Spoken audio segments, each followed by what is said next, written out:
6h45 dans nos studios sur l'ensemble du réseau synchronisé de Sud FM à la une de l'actualité. Litige foncier opposant des habitants de Tobène et les ICS. Les 22 personnes interpellées lors des manifestations seront jugées le vendredi 21 août devant le tribunal des flagrants délits de Thiès. 7 personnes ont bénéficié d'une liberté provisoire, dont les chefs de village. Les 15 autres placés sous mandat de dépôt. Un activiste membre du collectif Aar Li Ñu Bokk également arrêté, poursuivi pour incitation à la rébellion. Ardou Gning sera déféré lundi. Et puis lutte contre la propagation de la Covid-19. Le préfet du département de Saint-Louis interdit tout rassemblement et baignade sur les plages dites hydrobases et salsal durant les journées du 14, 15 et 16 août. Des plages où de fortes affluences sont notées durant la journée du 15 août. Ce 15 août, l'église célèbre la fête de l'Assomption de la Vierge Marie, une fête qui sera célébrée différemment cette année. La pandémie oblige. Le dossier du jour avec El Hadji Moussa Thiam porte sur la grève du Sud-Just et ses impacts sur l'international une semaine après l'attaque de Corée qui a causé la mort de 6 Français et 2 Nigérians. L'enquête a démarré dans les 2 pays concernés. Les détails, c'est après ceci. Sud Matin. Babacar Samb qui vous dit bonjour, bienvenue et merci d'écouter sur FM Sen Radio pour vous informer l'actualité que nous débutons avec ce litige foncier opposant les habitants de Tobène et les ICS. Les 22 personnes interpellées lors des manifestations seront jugées le vendredi 21 août devant le tribunal des flagrants délits de Thiès. 7 personnes ont bénéficié d'une liberté provisoire, dont les chefs de village et les 3 mineurs. Les 15 autres placés sous mandat de dépôt. Un activiste membre du collectif Aar Li Ñu Bokk également arrêté.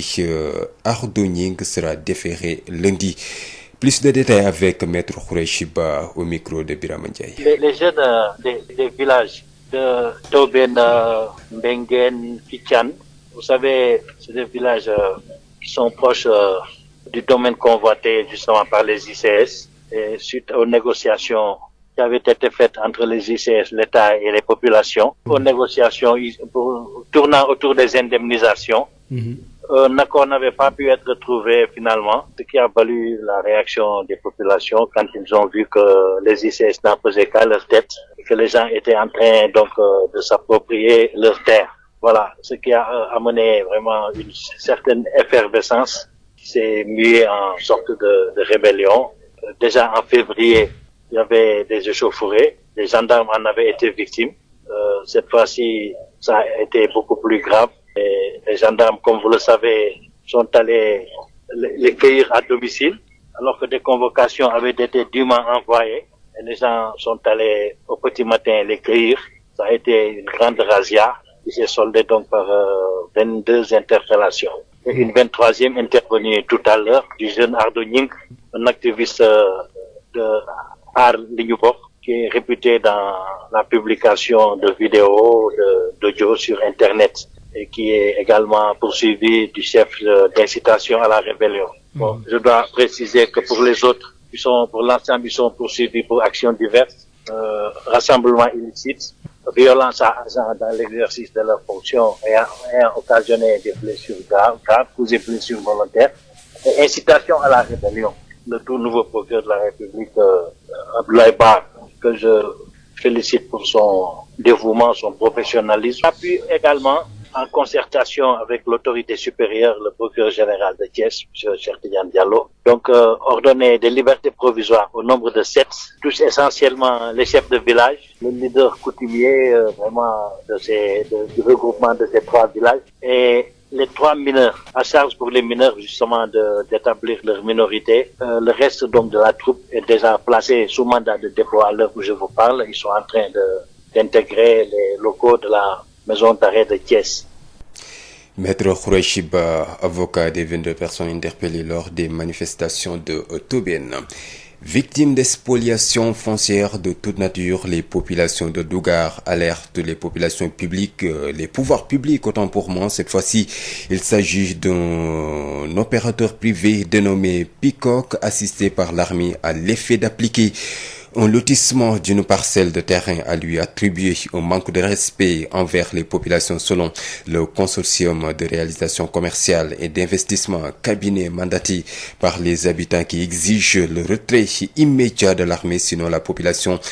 donc va sortir en masse pour s'opposer à toute action malgré l'interdiction de rassemblement. Le cabinet et certains représentants de la population de fait face à la presse. Denisia Sambou. Dougar, victime de spéculation foncière de tous bords, après le projet de logements sociaux sans aucun acte réglementaire ni réparation au préalable des baux. Par-ci et par-là, les populations estiment que trop c'est trop. Ils n'accepteront jamais le lotissement attribué à l'opérateur privé Pick-up dont le projet de logements sociaux était initialement prévu sur le site affecté aux Malaisiens à Diamniadio. Diop Ndour, présidente de la société Consortium de réalisation commerciale et d'investissement CRCI qui représente les 7 quartiers de Dougar. Nous voilà aujourd'hui en présence d'un opérateur privé, assisté curieusement encore par un détachement des forces armées, précisément des militaires, à l'effet d'appliquer un lotissement d'une parcelle de terre à lui attribuer. C'était le lundi 10 août 2020. La démarche est inédite, voire rocambolesque. On ne requiert pas le concours de l'armée pour un lotissement. Nous osons espérer que la hiérarchie n'est pas au courant. Sinon, comment comprendre que le ministre des Forces armées, président d'honneur de la FDIH, puisse autoriser cela? D'ailleurs, nous nous posons des questions sur comment l'armée a pu être mobilisée dans cette opération, alors que le site est litigieux. Un manque de respect envers les populations de Dougar, ces derniers exigent le retrait immédiat de l'armée de leur localité. Aujourd'hui, la tension a atteint son paroxysme. Cette fois, les prédateurs fonciers ont poussé loin le bouchon et nous tenons à alerter une dernière fois les autorités. Les populations de Dougar ne se laisseront pas spolier de leurs terres. Ce point de presse est une alerte. La dernière, nous espérons. CRCI, qui agit pour le compte des impactés des opérations domaniales du périmètre de Dougar, a réussi jusqu'ici à les empêcher de sortir au regard du contexte avec l'épidémie de Covid-19. Les habitants de Dougar sont formels et déterminés. Ils ne se laisseront plus s'accaparer les terres qui leur restent. En acceptant cette main basse sur leurs terres, ils hypothèquent leur avenir et celui de leurs enfants. Les populations menacent de sortir en masse pour s'opposer à toute action malgré l'interdiction des rassemblements. Dougar, Denisia Sambou pour Sud FM. Dougar, un quartier de la commune de Diamniadio, c'est dans le département de Rufisque. À Rufisque, nous y restons 2 ans après la libération des emprises du train express régional. Les impactés attendent toujours de l'APIX le respect du protocole signé sur les 7 points du contrat. Seul un point a été satisfait. Il s'agit du fonds de vulnérabilité et dont une très grande discrimination a été constatée dans la distribution. Seule une partie en a bénéficié. Le collectif interpelle l'APIX. Il a d'ailleurs démarré la collecte de signatures des membres pour une pétition qui sera déposée à la préfecture.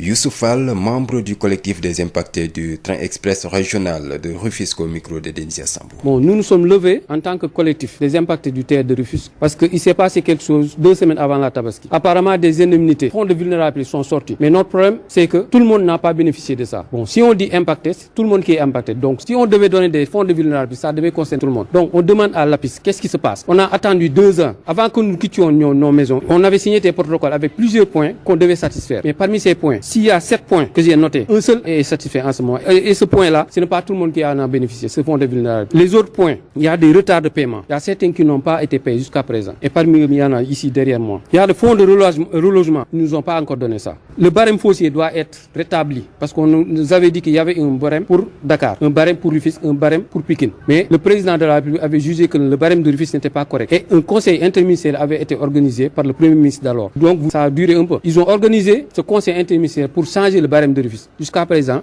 on n'entend plus rien. Il y a aussi des discriminations sur les paiements. Il y a des maisons qui ont été payées mieux que les autres alors que les bâtiments différaient. On nous avait aussi promis des terrains au Lac Rose alors que vous-même vous savez qu'en ce moment, Lac Rose, s'il reste des terrains, c'est peu. Donc, ces terrains-là, lorsqu'ils nous avaient promis ça, c'est pas nous qui les avaient demandé ça. C'est eux qui nous avaient promis des terrains pour tout le monde. Alors, on a attendu pendant 2 ans. On n'a fait ni tambour ni trompette. C'est parce qu'on était républicain. On ne voulait pas faire de dégâts. Mais si on voit qu'il y a 2 semaines de cela ou bien 3 semaines de cela, ils ont indemnisé des personnes et d'autres n'ont pas été indemnisés, c'est comme s'il y a quelque chose qui se cache. Alors, on s'adresse à l'APIX directement. Qu'est-ce qui se passe? Qu'ils sachent que nous qui avons mené ce combat jusqu'à présent et qui nous avaient promis ça, nous sommes là jusqu'à présent. Il y a l'AFD et la BAD, eux qui sont les bailleurs de ce terre-là. On avait fait plainte envers vers eux. Ils sont en train de faire ce travail-là, mais l'attente a été longue. Nous aussi, il faut qu'ils sachent que nous sommes ici, nous sommes là. En ce moment, nous sommes en train de faire une pétition, l'ensemble des impactés de Rufisque, pour qu'ils sachent que ceux qui avaient quitté les emprises, nous avons libéré les emprises à cause de, mais ceux qui avaient libéré les emprises sont là. C'est parce que le ministre de l'Intérieur a donné des restrictions que nous avons respectées, mais nous rassemblons toutes les signatures pour le remettre à l'autorité préfectorale. Sud FM, l'info, c'est ici. L'info, c'est aussi l'église qui célèbre ce 15 août la fête de l'Assomption de la Vierge Marie. L'Assomption, encore appelée Dormition chez les orthodoxes, atteste que Marie n'a pas connu la corruption du tombeau après sa mort, mais a été transportée au ciel, corps et âme. Une fête qui sera célébrée différemment cette année compte tenu de la pandémie de Covid-19. Marie-Rosalie Ndiaye. Fêtée chaque année le 15 août, la célébration de l'Assomption de la Vierge Marie remonte au VIe siècle, mais le culte a été établi vers le IXe siècle à l'église entière. Les explications de l'abbé Alphonse Biramdour, curé de la paroisse Saint-Paul de Grand-Yoff. Ça signifie tout simplement l'honneur que l'église rend à la Vierge Marie, qui, elle, a été élevée corps et âme au ciel. Il faudra faire la distinction cependant entre l'ascension et l'assomption. L'ascension qui signifie l'élévation du Christ au ciel et l'assomption qui signifie que Marie, elle, a été enlevée du terme assumere du latin, a été enlevée au ciel, corps et âme, par grâce particulière et par don particulier de Dieu. C'est pour cela que les chrétiens, comme les orthodoxes d'ailleurs, eh bien, célèbrent cette fête. Chez les orthodoxes, l'on parlera de dormition pour signifier justement l'honneur qui est dû à la Vierge Marie, notre mère, et qui a été élevée au ciel. Cette année, Popenguine, Savoie, Temento, Elenkino Gulumbu ou encore Morolan et Ndiafat, toutes des localités où la Vierge Marie est honorée à chaque fête d'Assomption, ne verront pas la masse des fidèles catholiques qui y font le déplacement pour fêter la 15 août. Cette année, dans le contexte particulier de la pandémie, nous savons bien entendu que le culte public a été suspendu compte tenu du fait de la pandémie du coronavirus. Nous savons également que beaucoup de fidèles allaient retourner à leur village parce que c'est justement des occasions de rencontre, de communion. Il n'en fera pas ainsi cette année, encore une fois de plus, pour pouvoir donc juguler la pandémie du coronavirus. À cet effet, les pasteurs de l'Église recommandent aux fidèles catholiques de vivre de manière spirituelle cette solennité, gage de leur attachement à la Vierge Marie. Il y aura des messes qui vont pouvoir être suivies sur les écrans de télévision, comme d'habitude. Il y aura des messes qui pourront être suivies dans les réseaux sociaux. L'on peut lire le chapelet, l'on peut prier en famille, l'on peut vivre vraiment cette fête dans cette particularité de la pandémie comme étant vraiment profondément ancrée dans nos cœurs. L'Assomption est aussi une fête pour toutes les personnes qui portent le nom de Marie, une belle occasion pour leur souhaiter une bonne fête patronale. Marie-Rosalie Ndiaye, la fête de l'Assomption qui sera célébrée donc différemment cette année compte tenu de la pandémie de Covid-19. Lutte contre la pandémie, justement, le préfet du département de Saint-Louis a sorti un arrêté portant interdiction de rassemblement et de baignade sur les plages dites hydrobases et salsales durant les journées du 14, 15 et 16 août de cette année 2020. Cela entre dans le cadre donc de la lutte contre la propagation de la Covid-19 et compte tenu de l'affluence souvent notée durant la journée du 15 août sur ces plages précitées. Le préfet rappelle que tout manquement aux dispositions du présent arrêté est passible de peines prévues par les lois et règlements en vigueur. Et puis, propagation de la Covid-19 toujours à des proportions de plus en plus inquiétantes. L'heure est grave, alerte le sous-préfet de l'arrondissement de Grand Dakar. Seule une approche communautaire peut vaincre cette pandémie avec la présence d'un relais communautaire dans chaque famille, selon le préfet le sous-préfet Mamadou Mbakefal, que nous écoutons avec Adam John. Nous avons commencé effectivement depuis plus de 2 semaines une tournée dans les quartiers qui consiste à mettre en place des comités d'engagement communautaire. L'heure est très grave pour nous. L'heure c'est pas à négliger du tout parce qu'à l'heure actuelle, les cas augmentent et on a vu qu'au début de la pandémie, il y avait une approche médicale, d'accord, très correcte, très bien gérée par le niveau central. Mais le ministère a décidé depuis un mois et quelques de décentraliser la lutte. Et en ce sens, il a instruit tout le commandement territorial, notamment du département de Dakar, à monter ce comité d'engagement communautaire quartier par quartier pour que les populations puissent elles-mêmes la lutte en faisant d'abord en posant des actes de sensibilisation, mais en conscientisant leurs concitoyens. Voilà donc le sous-préfet de Grand Dakar que vous entendrez dans notre édition en wolof. C'est la fin de ce journal. Adama Ndione s'installe pour l'édition en wolof. mbokk yi jaajëfal leen bu baax ci fasante kóllëre gi ak wuute gi ci tànn gi Sud FM seen rajo 98.5 Dakar kaddu gi bàyyi ko Sacré-Cœur ñu lëkkaloo ci ak suñuy diwaan 7h bisimila ci xibaar. Adama Ndione. coowal suuf lañ koy daal di nag dooree ak askan wa fare ca Tobène ñoom seen laaleeg waa ICS ñaar fukk ak ñaar ci ay nit yu ñu ci daal di nag teg loxo gannaaw ba ñuy daal di nag manifester dinañ leen àtte nag ci àjjuma bi ñu jëm ca tribunal flagrant délit ba nekk ca Thiès juróom-ñaari nit ci ñoom daanaka amee nañu bàyyi néeg ndiku chef de village ba ca la daal di nag bokk waaye fukk ak juróom ya daanaka placé nañ leen mandat dépôt activiste bi bokk ci ñoo lànk ci la daal di nag bokk wala aar li ñu bokk ci la daal di bokk di Ardo Ñing moom mi ñu ne daal dafa daal di xërtal askan wa ngir ñu daal di nag manifester altine lañ koy daal di nag defeere dinañ ci jukki dinañu desandi itam ci fukk ak juróom ci weeru août bi église bi di màggal li nga xam ne nag mooy wàllu Assomption nekk nag màggal ki nga xam ne nag mooy yéegu Vierge Marie mbir moomee nag dinañ ko daal di nag def ci anam boo xam ne nag daanaka du bari ay nag xumbateef ndax feebarub mbas mi bokk na ci itam wàllu xeex feebaru mbas moomu ak préfet bu département bu Saint-Louis dogal ba mu jël dip arrêté lépp luy dajaloo daal di xeetub sangu ci plage yi daal nañ koy tere foofu ca Hydrobase ak Salsal nee ñu daal la muy dajale ci mbooloo ci jamono yile moo daal di nag tax na bëgg nañu ñu daal di ci yemale wàllu nag feebar bi dossier du jour bi dinañ ci daal di nag jukki ci ñaareelu pàcc Sud Matin lay doon Pape Lay Dieye moo ne ci sottandikukaay bi param pànce Guinness Kiss lay doon.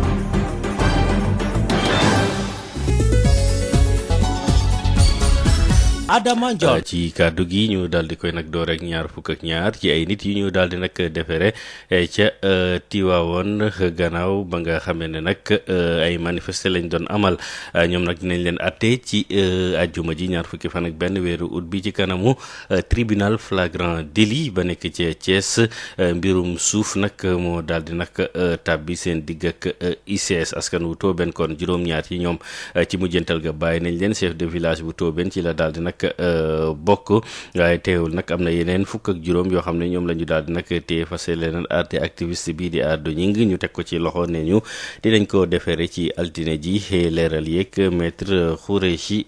Ba moom indi na ci ay leeral ci micro Birama Ndiaye. dañuy toppee xale yi ak mag yi parce que ñaar fukki ak ñaar yi am na ci ay mag yu am juróom ñaar fukki at juróom-ñeent fukki at ak juróom-ñeent et cetera. wax dëgg yàlla am na ci ay mag te mag yi nag heureusement met nañ jox nañ leen liberté provisoire parce que ñoom ñëpp dañ leen di àtte ajuma bii di ñëw am na ay xale itam yi nga xam ne amaguñu fukki at ak juróom-ñett ñu wax mineur mais nañ leen ñoom itam liberté provisoire te bu seen état civil yi ñëwee lundi pour wane ni effectivement ay mineur lañu bon dañ leen di toppee maanaam ay gaañ-gaañ yi ñu def ci gendarme yi ñëwoon di def seen liggéey ñu leen di toppee rassemblement illicite maanaam dañu taxaw def groupe yi nga xam ni kenn autorisé wu ko def attroupement ñu ngi leen di toppee incitation à la rébellion ndax ñoom dañu ne dañuy décider jëngu xeex ak nguur gi xeex ak ñi ko taxawal parce que décision yi ñu jël neexu leen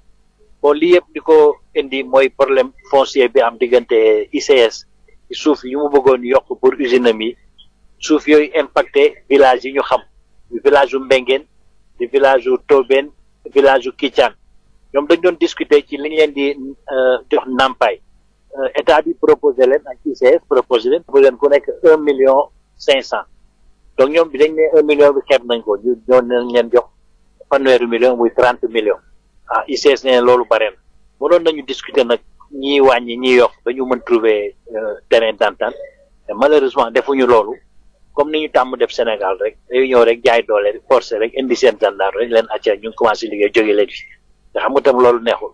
sa toolu cosaan ci période bi ñu nekk nga xam ne ci nawet bi ñëpp soxla nañu seen suuf pour mën ci suturlu leen di génne évidemment mën nañu comprendre réaction population yi bon dañ leen convoqué nag mais xaar ñu ñëw seet nañu ci loo bi ñuy soxla woon ñu dem jëli leen seen kër yi yóbbu leen parce que bi loolu amee mënuñu ràññee kan ak kan moo def lan ak lan waaw parce que loolu di jox imputabilité ndax ay village yëpp yu jëngu ñetti village population yëpp wàcc di xeex ak gendarme yi yéen ngeen ñëw sepp ci ñaar fukk ak ñaar nga ni ñii la dafay doy waar ak ñetteel bi nga xam ne mooy xale bi ñëwee ardo ñi moom activiste la bu dëkk Tivaouane d'ailleurs bu ñu tàmm jàpp ci affaire internet moom ñu ne tam dafa def incitation à la rébellion ndax loolu dafay nekk ci page Facebook am di def ay live ay audio di wax nit ñi wàcce leen jéngu leen dem leen jàmmarloo ak ñii muy incitation à la rébellion waaw donc loolu mooy situation dossier bi ñu jàpp ni le 21 maanaam ñaar fukki fan ak benn ci weer bi août incha allah di ajuma ci lañ leen di àttee tribunal Thiès.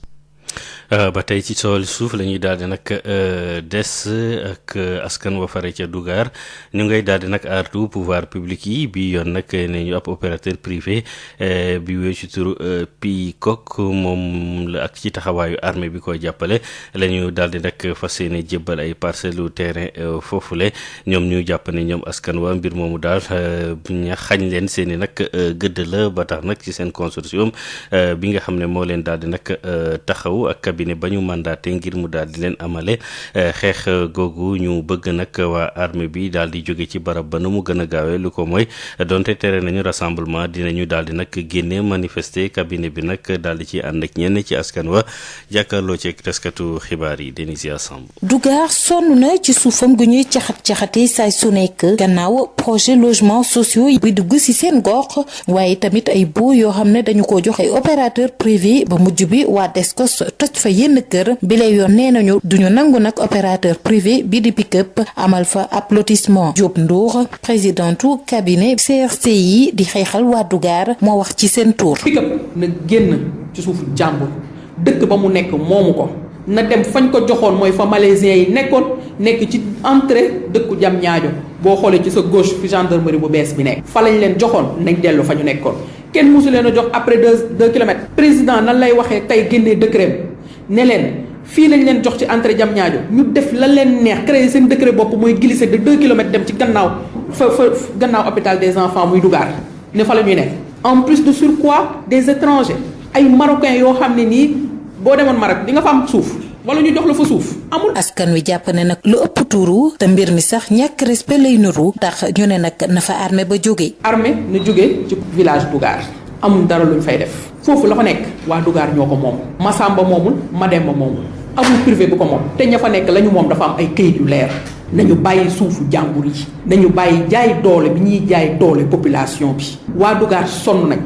lekkatuñu nelawatuñu ba seen xel dal ndax bés bu ñuy xëy di ñëw di daaneel seeni kër 6 heures du matin la ñuy wàcc ñu nekk ak fitna boobu ak coono boobu di ko dund bis bu yàlla sax amul ku ci nelaw ba yandoor ndax bés bu nekk ñu menacé leen d'expulsion bés bu nekk ñu menacé leen de déguerpissement ak de démolition léegi loolu nag na dak li ñu bëgg mooy na armée génn ci dëkk bi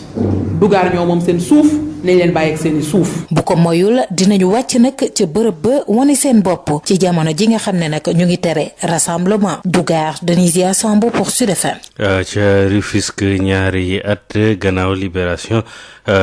barab yooyu nga xam ne nag moo nekk ci wetu nag TER bi ñi nga xam ne ñoo ci daal di nag loru ñu ngay xaarandi ci APIX ba léegi mu daal di sàmmonteeg protocole ba ñu signé woon nañu ci juróom-ñaari ponk contrat bi benn rek lañ ca jota rek matal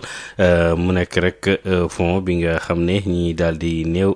doole ak ñi nga xam ne boo di compter daal na ci dal seen biir ñu daal di nag taxawu nañu nag ab pàcc rek moo ci daal di nag bénéficié ba jamono jile bu ñu sukkandikoo ci membre collectif impacté UTR ba nekk ca Tëngéej di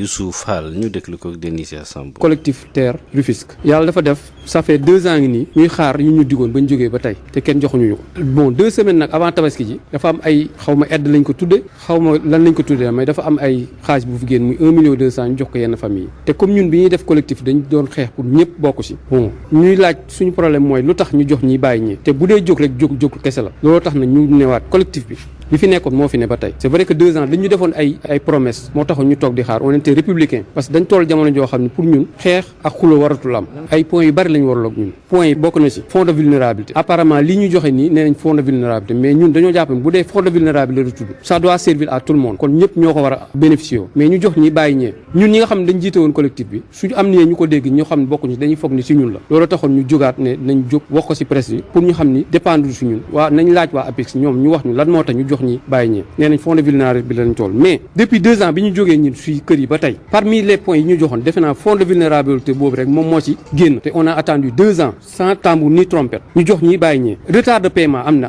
ñoo xam ne ba léegi kenn fayagu leen fonds de relogement ba léegi kenn joxoñu ñu ko barème foncier dañ ñëwoon dañ koy régler parce que dañoo rewoon Dakar dafa am barème Pikine am barème Rufisque am barème mais premier ministre temps bi mu nekk premier ministre kon xam ngeen loolu yàgg na bi mu nekk premier ministre dafa amoon conseil ministériel bu mu organisé woon rien que pour terre bi ñu ne Rufisque dañuy changer barème bi boobu ba léegi kenn waxu si discrimination sur les indemnisations dafa amoon parce que dañu jox ñi bàyyi ñi am na kër yoo xam ne buñ la waxee li ñu leen fay am na ay terrain yu ñu promettroon Lac Rose te buñ ñu koy promettre kenn saxul leen lem ñoom ñooñu ko pene avant ñuy signer lañ ñu ni loolu lépp dina am si point yi ñu wax nii y a presque 7 points benn rek lañ si satisfaire muy vulnérabilité bi te vulnérabilité bi mu ñëwee y a certains qui ont eu d'autres n'ont pas eu PIX muy suñu interlocuteur nit nekkoon na ci këram musul xam location instant bi mi ngi loué te musu ko xam te ñu ngi koy sonal nit nekk na ci këram instant bi nii dañ ko koo abal plus suñu problème nag mooy ci diggante bi dañoo defoon plainte envers les bailleurs muy AFD ak BAD mais ñoom ils nous ont répondu que ne lii ñuy réclamer ñëpp normalement avant que ñu yoon jóg la ñu waroon am lii lépp mais yàlla def na jóg nañ ba pare mais li ñuy réclamer ñoo ko moom peut-être nag noppi bi ñu noppi moo tax kenn faaletuñu looloo tax ñu ne bi yëf yi jëwee ñu jox ñu ne nañ jógaat wax ak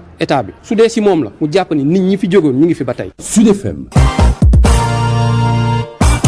15 août yem ak nag église bi di daal di mandargal fête Assomption bu Vierge Marie Assomption nag daan gën nañ koo xam ci ñi di nag orthodoxe yi ci yëg bi nga xam ne moom Marie daal na koy rek def te amul lenn loo xam ne nag xeetu ger la ci li nga xam ne nag mooy wàllu bàmmeelam gannaaw ba nga xam ne nag daal dina rek génn àdduna waaye itam daal dinañuy rek yéegee li nga xam ne nag mooy xam ci asamaan muy feet bi nga xam ne nag daal nañ koy rek mandargal ci façon yu wuute rawatina atum ren bi nga xam ne dafa yemook ak pandémie bu Covid-19 bi Marie Rosalie Ndiaye.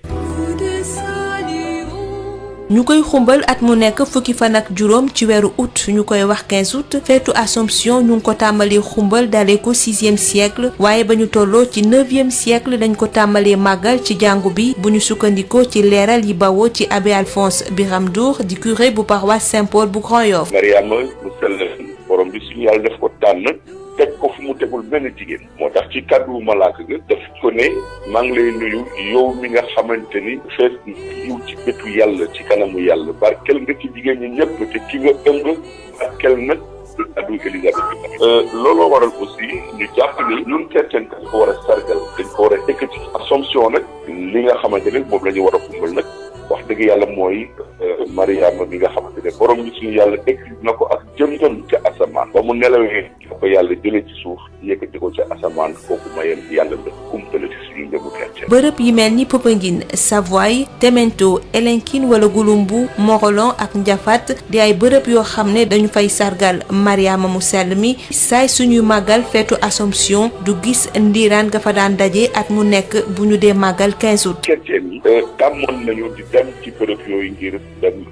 ay waxtu ay bés ñaan Mariama mu sell mi ñaareel bi mooy ñu bëri dañu doon jógee ci dëkku teeru yi daal di dem ci seen dëkk ya fa nga xamante fa lañ cosaano daal di fekkee fekk boobu waaye ren bi ak mbas bi nga xamante ni moom moo xew ci adduna bi suñu monseigneur sax ekkati nañu kàddu ne nañu dàkkal xeetu ndaje yëpp. moo tax kilifay jàngu bi di woo njabootu catholique yi nekk fii ci Sénégal ñu dund ci anam yi gën a sell ci seen xol ak seen xel feetu Assomption bi nga xam ne day firndeel seen cofeel ci Mariama mu sell mi. ñu koy dundee ren moo di ku nekk mën na jax sax di ñaan Mariama ngir mbas mi la jógee fi njëkk ku nekk mën nay fekkee nekk nga xamante ni dañ ko jàng jaare ko ci télévision bi te Papa François tudde woon ko communion spirituelle lëkkaloo xel ak xol ku nekk mën na def sali fa mu nekk itamit ngir mën a bokk bokk ci li nga xamante ni moom mooy njulite bi ñu war ci waxtu bi. feetu Assomption nag daf di feet boo xam ne at mu nekk bu ñu koy màggal ñëpp ñi nga xam ne seen tur dafa am Marie dañu leen di sargal di leen souhaiter bonne fête patronale. ci la sax préfet bu département bu Saint-Louis daal di génn ak arrêté ci wàllu 15 août boobu ngir lépp loo xam ne xeetu nag dajaloo ak sangu ci plage yu hydrobase bi ak sal ñu daal di koy tere ndax nag ñetti fan démb tey jàpp nag ëllëg ndax la muy daal di dajale ci ay nag nit nañu nag dafa dugg ci rek daal di xeex feebar bi law di mbas mi mën fee daal di nag jógee ndax gis nañ ne nag bésuk 15 août bi dafay faral di bari lool ay nit ci plage yooyu le préfet bi di fàtte nag képp matuwaay boo xam ne war nañ ko jël dinañ ko daal di nag amal képp koo xam ne nag sàmmontewul ak li loi daal di nag wax daanaka li ñu daal di teg ci ay daan dinañ la ko daal di yeggee ba tey xeexu mbasu Covid 19 bi ak la muy gën nag di law jamono ci yëf yi faaw ñu daal di ci nag jóg arrondissement bu Grand Dakar préfet ba daal na ci yàbbi nee na daal approche communautaire bi di fexe rek ba ci biir gox-goxaat yi ci biir kër yi ak famille yi ñu daal di tàmbalee xeex bi foofale fas yéene na sax daal di nag wër communes yi fare nag ci arrondissement bi yëpp muy Sicap Liberté yi ba ci Liberté extension waaye itam waa HLM ak Maris daal di samp ay comité engagement yoo xam ne ku ci ne takku nga ngir daal di xeex mbas mi préfet Mbacké Fall ñu déglu ko ci micro Sud FM. xeexu mbas mi ñu ngi ci parce que li mbir mi fi muy garaaw na parce que ñi muy dal ak li muy alawti ko dafa bëri saa bu ñu xëyee dañuy gis day yokk ñu gis ne ci départ bi ci njëlbeen mois de mars avril vraiment ministère de la santé amoon na approche médicale bu dëgër di ko gérer di ci liggéey ak ñun mais dem nañ ba ci weer bu mujj yi ñu ni nañ def ci weer bi ay comité d'engagement communautaire pour que nit ñi seen bopp dugal seen loxo ci xeex bi jàppal ko seen bopp loolu nag ay raisons yu bëri moo ko waral d'abord pour ñu yéen nit ñi ci feebar bi bañ gën ko xam wa ànd koog médecins yi wante itam ñu fexe ba nit ñi seen bopp li ñu leen digal ñu def loolu nag ñu ne comité d'engagement communautaire buñ samp ci quartier délégué de quartier ba da cee bokk président conseil de quartier bi bàjjenu gox bi da ci bokk ci théologie la ci bokk ak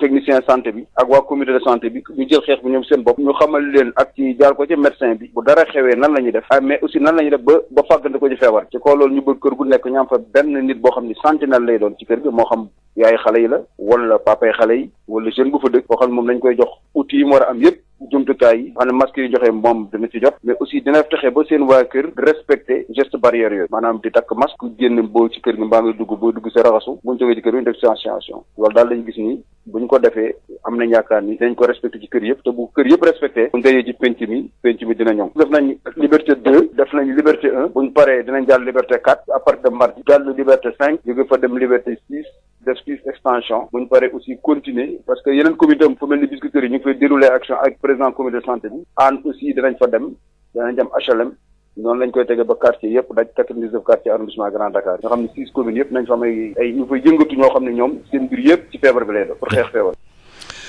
ñu daal di tàbbi ci syndicat national technicien ak liggéeykat ya fare ministère agriculture wàllu mbéy mi ñoom ñi tàmbaliwaat seen i xeex ñetti fanu grève daal di nañ koy rek xàppati ngir rek seen i njiit li daal di sàmmonteeg seen i diggé grève boobu nag ñetti fan lay daal di nag am dooree ko nag ci altine ji secrétaire général bu syndicat national technicien ak liggéeykatu ministère agriculture di Samba Gaye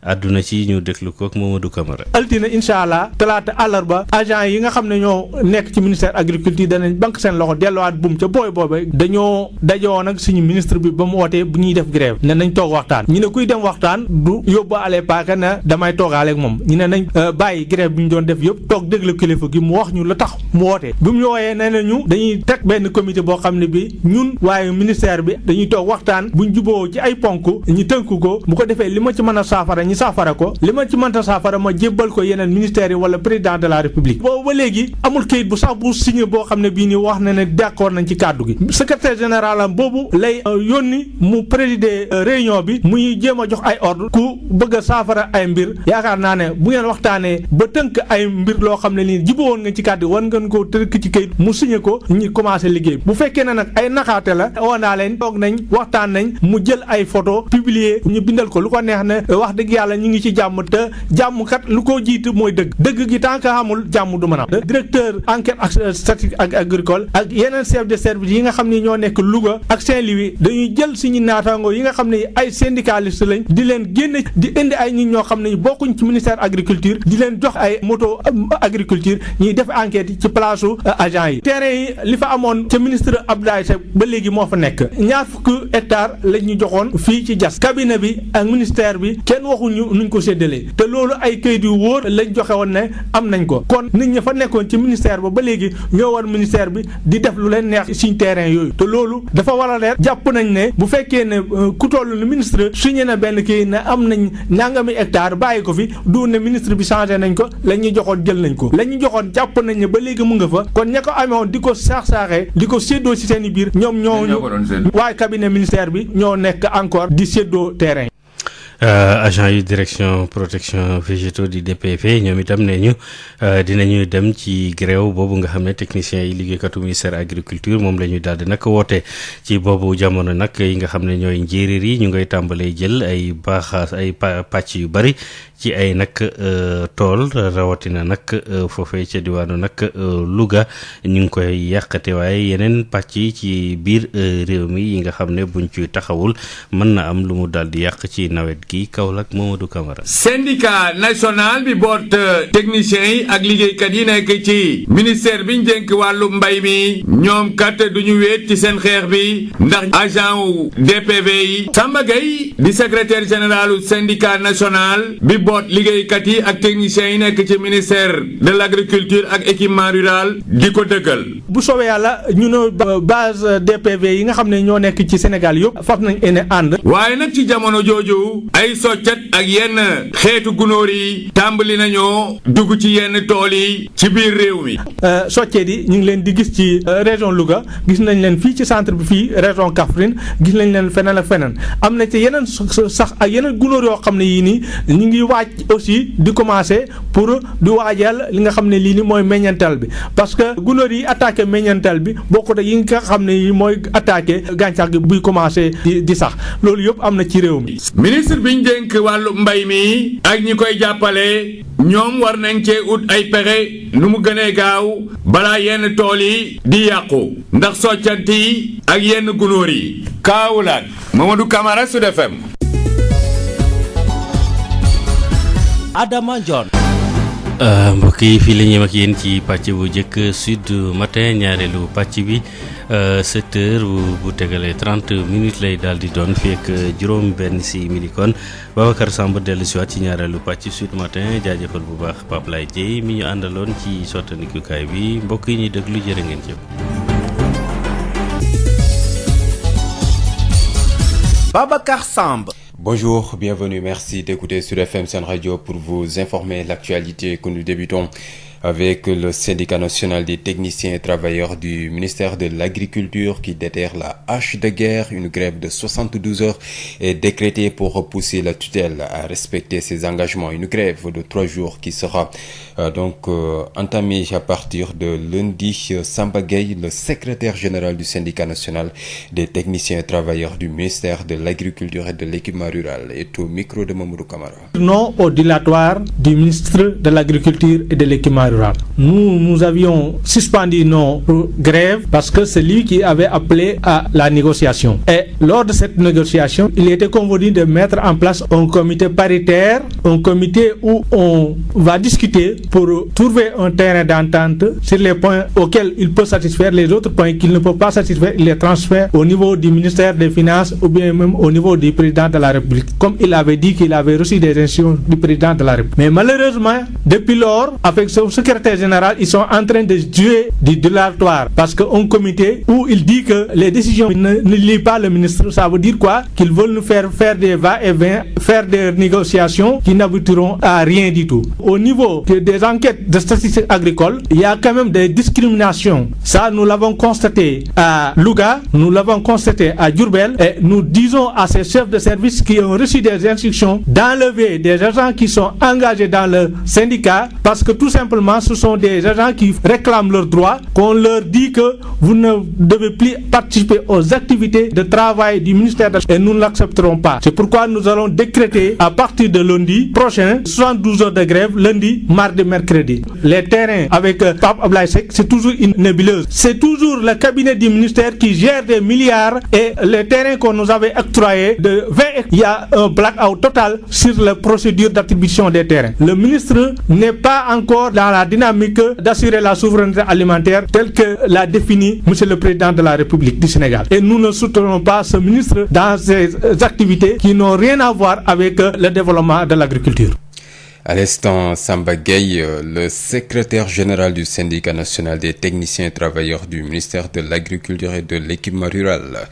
Les agents de la direction de la protection des végétaux iront en grève avec les techniciens et travailleurs du ministère de l'Agriculture.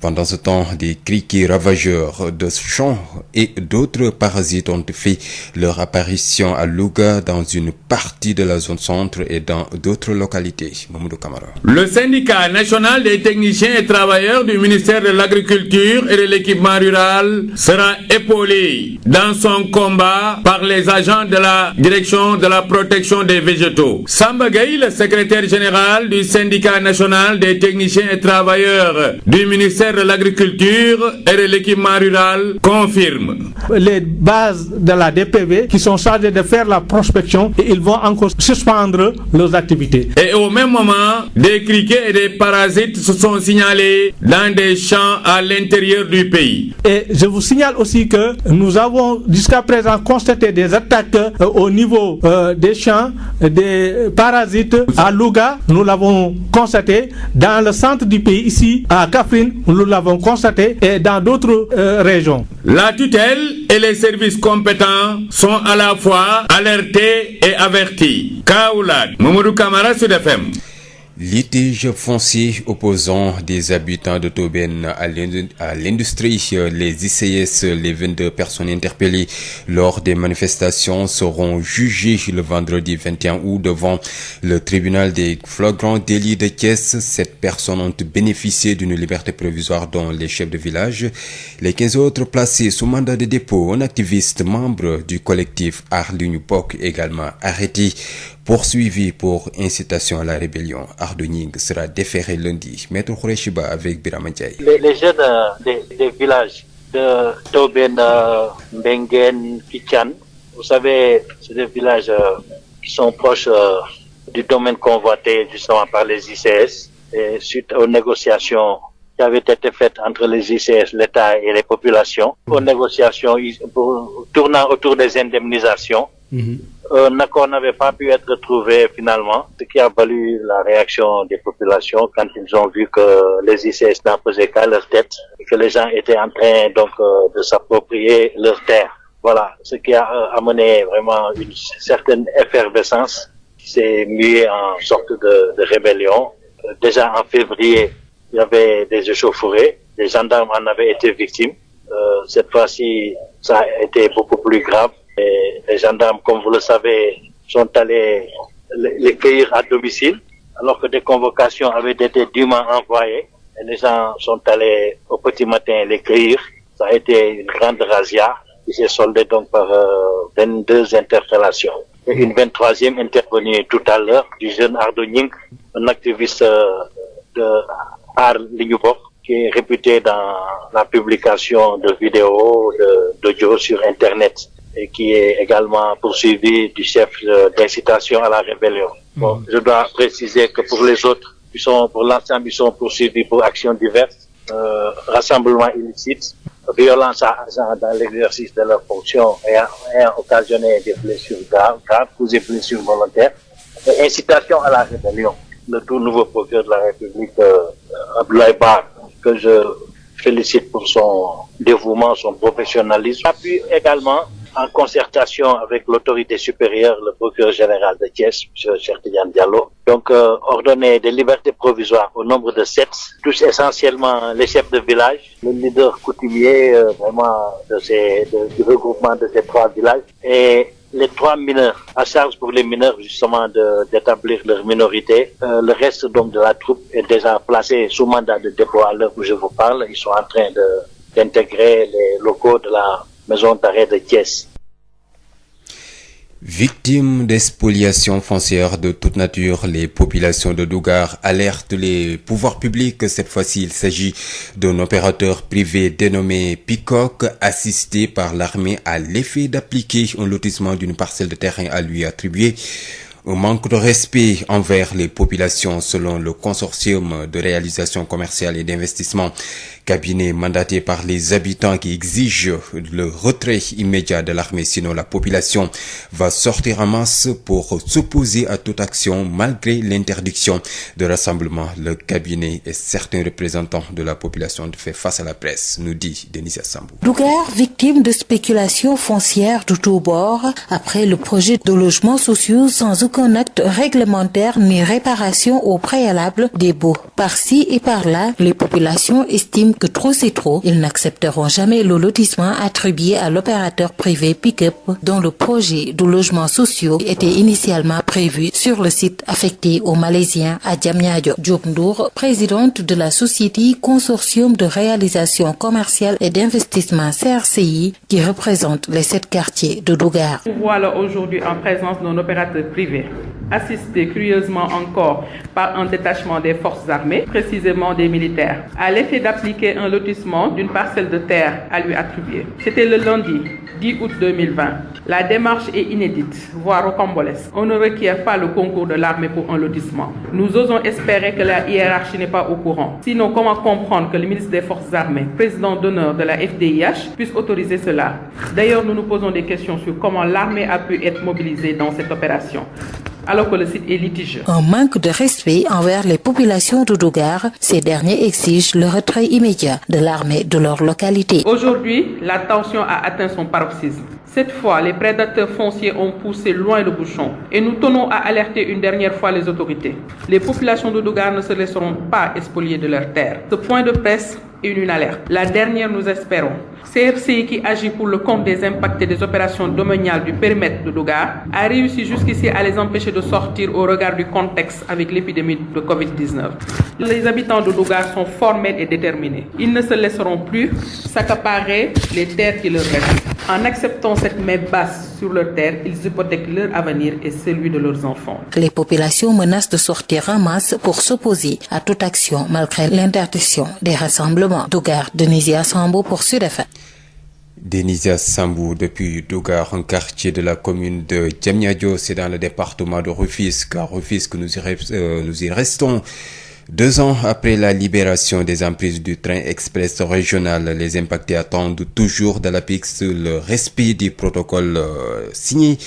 Sur les 7 points du contrat, seul un point a été satisfait. Il s'agit du fonds de vulnérabilité dont une très grande discrimination a été constatée dans la distribution. Seule une partie en a bénéficié. Le collectif interpelle l'APIX. Il a d'ailleurs démarré la collecte de signatures des membres pour une pétition qui sera déposée à la préfecture. Youssouf Fall, membre du collectif des impactés du train express régional de Rufisque, au micro de Denisia Sambou. Bon, nous sommes levés en tant que collectif des impactés du TR de Rufisque parce qu'il s'est passé quelque chose 2 semaines avant la Tabaski. Apparemment, des indemnités, fonds de vulnérabilité sont sortis. Mais notre problème, c'est que tout le monde n'a pas bénéficié de ça. Bon, si on dit impacté, c'est tout le monde qui est impacté. Donc, si on devait donner des fonds de vulnérabilité, ça devait concerner tout le monde. Donc, on demande à l'APIX, qu'est-ce qui se passe? On a attendu 2 ans avant que nous quittions nos maisons. On avait signé des protocoles avec plusieurs points qu'on devait satisfaire. Mais parmi ces points, s'il y a 7 points que j'ai notés, un seul est satisfait en ce moment. Et ce point-là, ce n'est pas tout le monde qui en a bénéficié, ce fonds de vulnérabilité. Les autres points, il y a des retards de paiement. Il y a certains qui n'ont pas été payés jusqu'à présent. Et parmi eux, il y en a ici derrière moi. Il y a le fonds de relogement. Ils ne nous ont pas encore donné ça.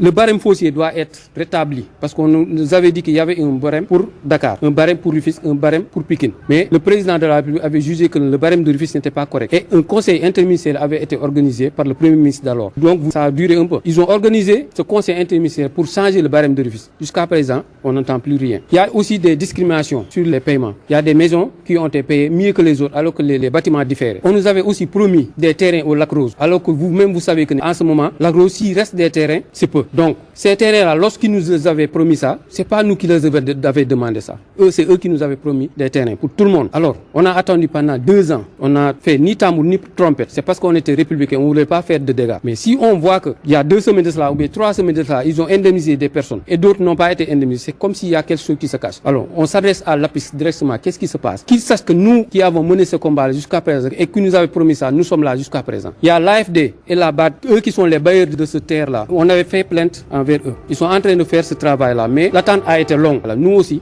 il faut qu'ils sachent que nous sommes ici, nous sommes là. En ce moment, nous sommes en train de faire une pétition. L'ensemble des impactés de Rufisque, pour qu'ils sachent que ceux qui avaient quitté les emprises, nous avons libéré les emprises à cause de, mais ceux qui avaient libéré les emprises sont là. C'est parce que le ministre de l'Intérieur a donné des restrictions que nous avons respectées, mais nous rassemblons toutes les signatures pour le remettre à l'autorité préfectorale. Sud FM, l'info, c'est ici.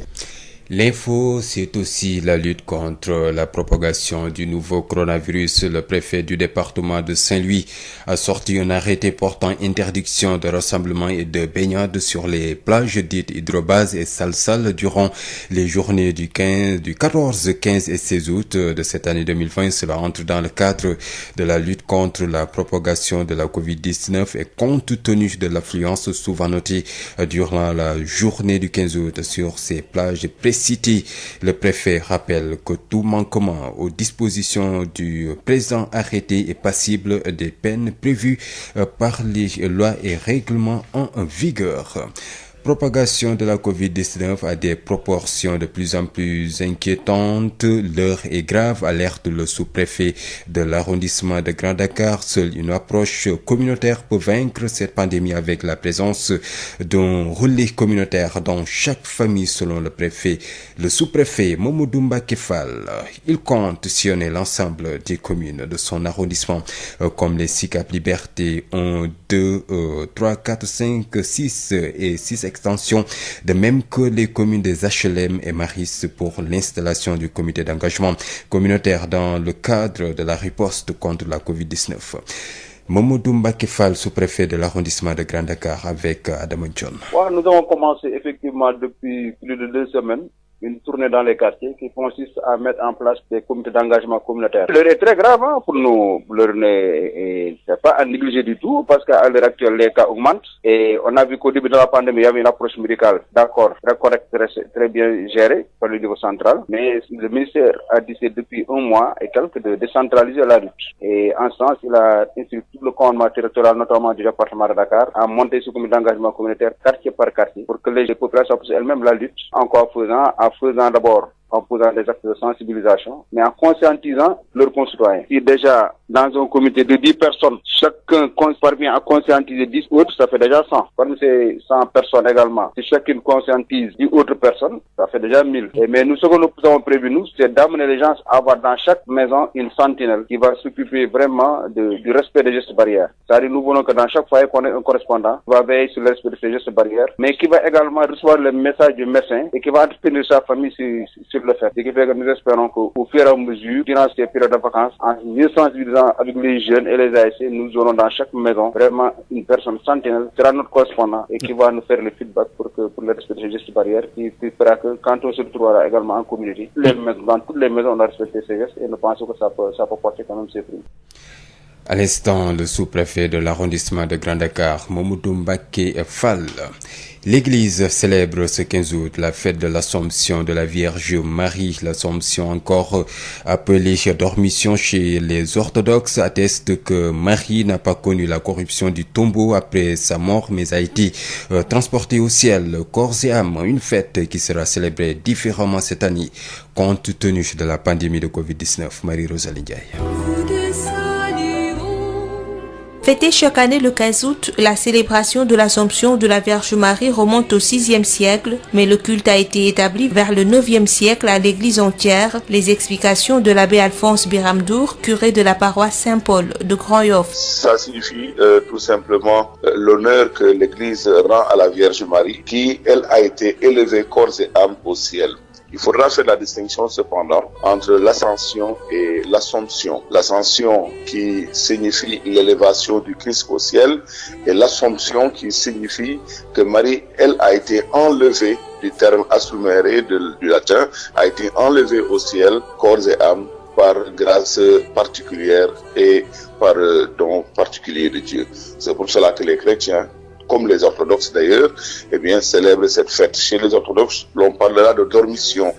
pour signifier justement l'honneur qui est dû à la Vierge Marie, notre mère, et qui a été élevée au ciel. Cette année, Popenguine, Savoie, Temento, Elenkino Gulumbu ou encore Morolan et Ndiafat, toutes des localités où la Vierge Marie est honorée à chaque fête d'Assomption, ne verront pas la masse des fidèles catholiques qui y font le déplacement pour fêter la 15 août. Cette année, dans le contexte particulier de la pandémie, nous savons bien entendu que le culte public a été suspendu compte tenu du fait de la pandémie du coronavirus. Nous savons également que beaucoup de fidèles allaient retourner à leur village parce que c'est justement des occasions de rencontre, de communion. Il n'en fera pas ainsi cette année, encore une fois de plus, pour pouvoir donc juguler la pandémie du coronavirus. À cet effet, les pasteurs de l'Église recommandent aux fidèles catholiques de vivre de manière spirituelle cette solennité, gage de leur attachement à la Vierge Marie. Il y aura des messes qui vont pouvoir être suivies sur les écrans de télévision, comme d'habitude. Il y aura des messes qui pourront être suivies dans les réseaux sociaux. L'on peut lire le chapelet, l'on peut prier en famille, l'on peut vivre vraiment cette fête dans cette particularité de la pandémie comme étant vraiment profondément ancrée dans nos cœurs. L'Assomption est aussi une fête pour toutes les personnes qui portent le nom de Marie, une belle occasion pour leur souhaiter une bonne fête patronale. Sud FM vous transporte partout au Sénégal et dans le monde. Sud International. L'actualité hors de chez nous qui nous mène au Mali. Le médiateur de la communauté économique des États de l'Afrique de l'Ouest, CEDEAO, dans la crise malienne, Goodluck Jonathan a quitté la capitale malienne plutôt satisfait, même si l'opposition malienne n'a pas accédé à sa demande d'une rencontre avec le président Ibrahim Boubacar Keïta. Une semaine après l'attaque de Corée qui a causé la mort de 6 Français et 2 Nigérians, l'enquête a démarré dans les 2 pays concernés. Selon les premiers éléments de l'enquête française, l'attaque paraît avoir été préméditée dans l'objectif a priori de cibler des Occidentaux, mais l'enquête n'en est pas qu'à son début et le conditionnel reste donc de mise, d'autant qu'il n'y a toujours pas eu de revendication. En sport, Ligue des Champions, quart de finale, Barça-Bayern, les Bavarois ont infligé hier une humiliation historique aux Catalans et score 8-2. Le Bayern Munich décroche ainsi son ticket pour les demi-finales et attend le résultat du match Manchester City Olympique Lyonnais prévu ce soir. Sud Matin, le dossier. Le dossier du jour s'intéresse à la grève du Sud-Just, un manque à gagner économique énorme sur les droits d'enregistrement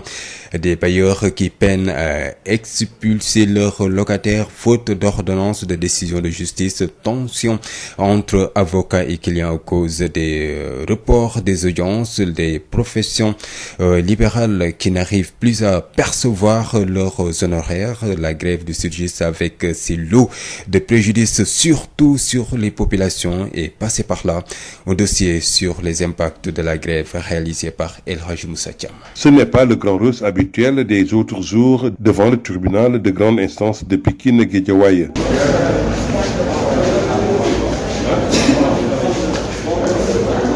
Un groupe de personnes devant une fenêtre qui donne de l'extérieur, attendant l'appel pour récupérer leurs documents.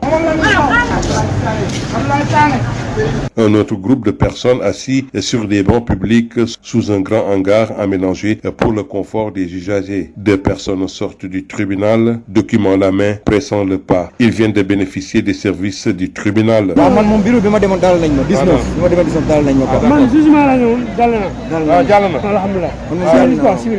Ici, on a l'impression que tout marche. Les dépôts sont acceptés, des audiences tenues pour assurer le service minimum. Mais au finish, c'est le statu quo. Aucune délivrance du greffe pour une exécution de la décision de justice. Les préjudices sont énormes pour les professions libérales, renseigne Maître Maramdia Silla, avocate installée au TGI de Pikine-Guédiawaye. Vous avez vu, certes, il y a un service minimum qui est assuré, mais vraiment, les activités sont au ralenti, surtout par rapport à la délivrance de certaines décisions, à savoir les ordonnances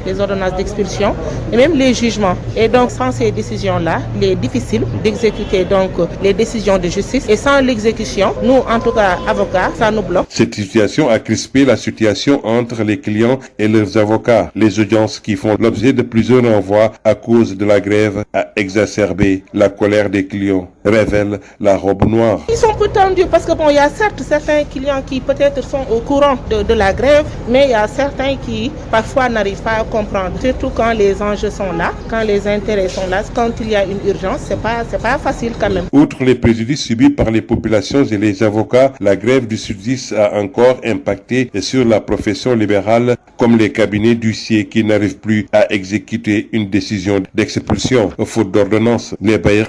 avec cette situation, a indiqué Maître Momar Diaye, huissier de justice. Pour expulser, il faut avoir une ordonnance. Si on n'a pas d'ordonnance, aussi on ne peut pas expulser. Il y en a des bailleurs à qui leur locataire leur doit plusieurs mois de loyer et même des années de loyer. Donc on ne peut pas les expulser parce qu'on n'a pas encore d'ordonnance. Malheureusement, c'est la vie de tous les jours. Donc c'est la croix et la bannière. L'économie n'est pas épargnée par cette grève. Un manque à gagner énorme sur les droits d'enregistrement de timbres et autres déclarations de sociétés dont les recettes vont directement dans les caisses du Trésor et les droits de délivrance qui alimentent les fonds communs des greffes, révèle Maître Mboup, greffier au TGI de Pikine. Il y a un manque de gagner forcément. Il y a un manque de gagner au niveau de l'État, mais aussi au niveau des greffes, parce qu'il y a une partie des droits de délivrance donc, qui alimente les fonds communs des greffes. Il y a également l'autre aspect qui sont le droit d'enregistrement et de timbre. Donc ces droits d'enregistrement et de timbre vont directement dans les caisses de l'État et sont récupérés par les services des impôts du Trésor. À ce niveau aussi également, il y a un manque. À l'origine de cette situation délétère persistante dans le secteur de la justice, le quiproquo sur l'application du décret sur les droits des travailleurs par l'État du Sénégal et dont le greffe qui est au début comme à la fin d'une procédure. Maître Mboup nous explique plus succinctement le rôle du greffier. Le métier de greffier, on peut dire que c'est un officier ministériel qui est au début comme à la fin de la procédure. Au début, à travers l'instance en matière civile, donc il réceptionne les requêtes et les assignations que déposent les huissiers, procède à l'enrôlement, après communication au cabinet du président. La phase de l'enrôlement terminée, donc il procède à la liquidation, comme les frais d'enregistrement et de timbre au niveau des impôts et domaines ou au niveau du Trésor, où il prend le film de l'audience. Le greffier est un procédurier. Il fait des actes administratifs après lecture du droit par le juge. Une pièce maîtresse durant une procédure judiciaire, semble dire Maître Abdoulaye Mboup. Dans un tribunal, il y a la trilogie des services. Il y a le parquet, il y a le siège, il y a aussi le greffe. Chaque entité joue un rôle spécifique. C'est le greffe qui assure la délivrance du jugement, la réception des assignations, des requêtes, etc. C'est le greffe également qui reçoit les appels et qui les dirigente. C'est le greffe qui assure la délivrance des différents actes, que ce soit le certificat de nationalité, le certificat de casier judiciaire, les différents jugements et ordonnances. D'autres certificats, comme par exemple les certificats de non-enrôlement, les certificats de non-appel de position. Parce qu'un jugement, pour qu'il soit exécuté intégralement, il faut qu'il y ait d'abord la délivrance d'un certificat de non-appel de position. La crise dans le milieu de la justice commence à être un fardeau pour les professions libérales. Ces dernières ont des charges fixes pour leur cabinet. Renchérit Maître Marambaj, c'est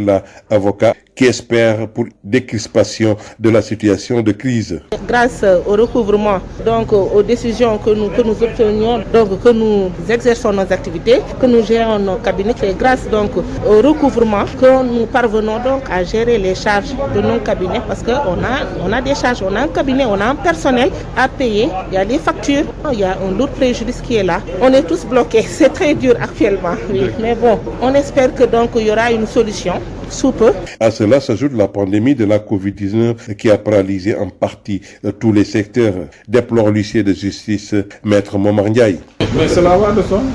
Non, cette maladie ou bien cette grève, bon, il y a la grève, mais doublée de la maladie, ça impacte tout le monde déjà. Avec la maladie, on était impacté. Maintenant, ensuite de la grève, donc ça pose problème. Et peut-être les justiciables ne peuvent pas comprendre tout ça. Mais nous qui sommes acteurs, bon, on peut comprendre ça. Le mouvement de grève du justice commence à perdurer. Des clients qui réclament leur dossier, voire même exiger le remboursement de frais aux avocats. On nous signale même que beaucoup de concours auraient été repoussés, d'où des circulaires pour une dérogation sur le certificat de nationalité qui peut être apporté après. Des veuves et des orphelins qui n'arrivent plus à fournir des documents complets afin de percevoir la pension, des notaires qui font face à des dossiers d'héritage entre au lot de désolation causés par la crise au niveau de la justice. Banlieue dakaroise, Elhadj Moussa Thiam, Radio Sud FM. Babacar Samb. Voilà, c'est l'essentiel de l'actualité locale, nationale et internationale. Merci de l'avoir suivi. À partir de 8h, vous aurez Adama Ndione pour le journal Wolof. D'ici là, portez-vous bien. Adama Ndione. ci kàddu gi ñu daal di koy nag doore ñaareelu pàcc Sud Matin ak syndicat national bi ëmb techniciens yi liggéey ca ministère bi ñu dénk wàllu mbéy mi ñoom tàmbalewaat nañu nag seen i yëngal grève ñetti fan la ñu daal di nag door ndax rek ñu daal di fexe seen i njiit daal di sàmmonteeg la ñu xaatimoon grève boobu nag dina door ci altine ji bu ñu sukkandikoo ci Samba Gaye mooy secrétaire général syndicat national liggéeykat ya nekk ca ministère agriculture ñu déglu ko ak Mamadou Camara. altine incha allah talaata àllarba agent yi nga xam ne ñoo nekk ci ministère agriculture danañ banque seen loxo delluwaat buum ca booy dañoo dajoo nag suñu ministre bi ba mu wootee bu ñuy def grève ne nañ toog waxtaan ñu ne kuy dem waxtaan du yóbbu ale paaka na damay toogaale ak moom ñu ne nañ bàyyi grève bi ñu doon def yëpp toog déglu kilifa gi mu wax ñu la tax mu wootee bi mu ñu wooyee nee nañu dañuy teg benn comité boo xam ne bi ñun waaye ministère bi dañuy toog waxtaan buñ juboo ci ay ponk ñu tënk ko bu ko defee li ma ci mën a saafara ñi saafara ko li ma ci mënta saafara ma jébbal ko yeneen ministères yi wala président de la république boobu ba léegi amul kayit bu sax bu signé boo xam ne bii nii wax na ne d'accord nañ ci kàddu gi secrétaire général am boobu lay yónni mu présider réunion bi muy jéem a jox ay ordre ku bëgg a saafara ay mbir yaakaar naa ne bu ngeen waxtaanee ba tënk ay mbir loo xam ne nii jibowoon nga ci kàddu war ngeen ko tënk ci kayit mu signé ko ñi commencé liggéey bu fekkee ne nag ay naxaate la woo naa leen toog nañ waxtaan nañ mu jël ay photo publier ñu bindal ko lu ko neex ne wax dëgg yàlla ñu ngi ci jàmm te jàmm kat lu ko jiitu mooy dëgg gi tant que amul jàmm du mën a am directeur enquête ak statistique ak agricole ak yeneen chef de service yi nga xam ne ñoo nekk Louga ak Saint-Louis dañuy jël suñu naataango yi nga xam ne ay syndicaliste lañ di leen génne di indi ay nit ñoo xam ne bokkuñ ci ministère agriculture di leen jox ay moto agriculture ñuy def enquête yi ci place agent yi terrain yi li fa amoon ca ministre Abdoulaye Seck ba léegi moo fa nekk ñaar fukki hectares lañ ñu joxoon fii ci Diass cabinet bi ak ministère bi kenn waxuñu nuñ ko séddalee te loolu ay kayit yu wóor lañ joxe woon ne am nañ ko kon nit ñi fa nekkoon ci ministère ba léegi ñoo war ministère bi di def lu leen neex suñ terrain yooyu te loolu dafa war a leer jàpp nañ ne bu fekkee ne ku toll ne ministre signé na benn kii ne am nañ nangami hectare bàyyi ko fi du ne ministre bi changé nañ ko la ñuy joxoon jël nañ ko la ñuy joxoon jàpp nañ ne ba léegi mu nga fa kon ña ko amoon di ko saax-saaxee di ko séddoo ci seen i biir ñoom ñoo waaye cabinet ministère bi ñoo nekk encore di séddoo terrain. agent yu DPV ne ñu ñoom it dañuy ànd ak technicien liggéeykatu ministère agriculture boobu ñoom it ñu daal di dem grève boobu jamono wàllu nag situation mbéy mi di amee jafe-jafe ndax yenn ci ay njéeréer gunóor yi tàmbalee yàq tool yi door nañ ko foofee ca Louga ak yeneen pàcc fii ci même réew yoo xam ne nag tàmbali nañ fa dugg Kaolack Mamadou Camara. syndicat national bi boot techniciens yi ak liggéeykat yi nekk ci ministère bi ñu dénk wàllu mbay mi ñoom kat duñu wéet ci seen xeex bi. ndax agent wu DPV yi Samba Gaye di secrétaire général syndicat national bi boot liggéeykat yi ak techniciens yi nekk ci ministère de l'agriculture ak équipement rural di ko dëggal. bu soobee yàlla ñu ne base DPV yi nga xam ne ñoo nekk ci Sénégal yëpp faf nañ ene ànd. waaye nag ci jamono jooju ay soccet ak yenn xeetu gunóor yi tàmbali nañoo dugg ci yenn tool yi ci biir réew mi. soccet yi ñu ngi leen di gis ci région Louga gis nañ leen fii ci centre bi fii région Kaffrine gis nañ leen feneen ak feneen am na ci yeneen sax ak yeneen gunóor yoo xam ne yii nii ñu ngi waaj aussi di commencer pour di waajal li nga xam ne lii nii mooy meññeental bi parce que gunóor yi attaqué meññeental bi bokkut ak yi nga xam ne yi mooy attaqué gàncax gi buy commencer di sax loolu yëpp am na ci réew mi. ministre bi ñu dénk wàllu mbay mi ak ñi koy jàppale ñoom war nañ cee ut ay pexe nu mu gënee gaaw balaa yenn tool yi di yàqu ndax soccant yi ak yenn gunóor yi. Kaolack Mamadou Camara Sud FM. Mamadou Camara ñu daal di tàbbi ci li nga xam ne nag mooy wàllu yoon ak coowal suuf ba xaw diggante askanu Tobène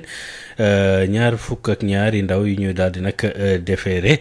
fas yéeneen àtte ci àjjuma ji ñu daal di nag jëm ca flagrant délit ba nekk ca Thiès mbirum foncier diggante ICS ak Tobène indi mbir moomee daal nañ ciy libéré ñenn ba ci chef de village bi waaye itam am na ñu teg loxo fas yéeneen àtte activiste bi di àddu ñi ngi ci la bokk maître Khoureyssi Ba di dellu siwaat nag ci détails yi ñu déglu ko Birama Ndiaye. dañuy toppee xale yi ak mag yi parce que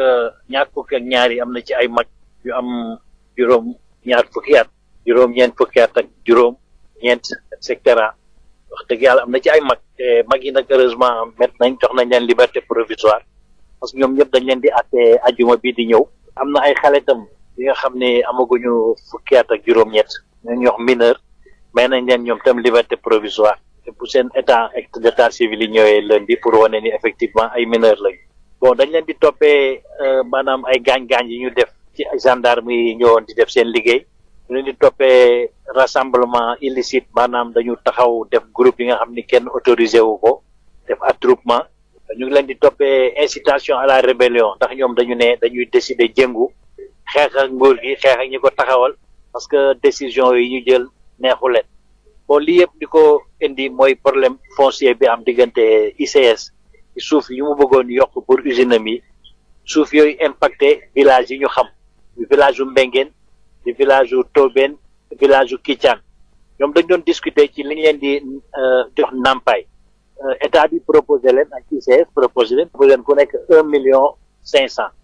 donc ñoom bi dañ ne 1 million bi xeeb nañ ko ñu ñoo nañ leen jox fanweeri million muy 30 millions ICS ne loolu bare na mënoon nañu discuter nag ñii wàññi ñii yokk dañu mën trouver terrain d'entente te malheureusement defuñu loolu comme ni ñu tàmm def Sénégal rek dañu ñëw rek jaay doole forcé rek indi seen gendarme rek leen acca ñu ngi commencé liggéey jóge leen fi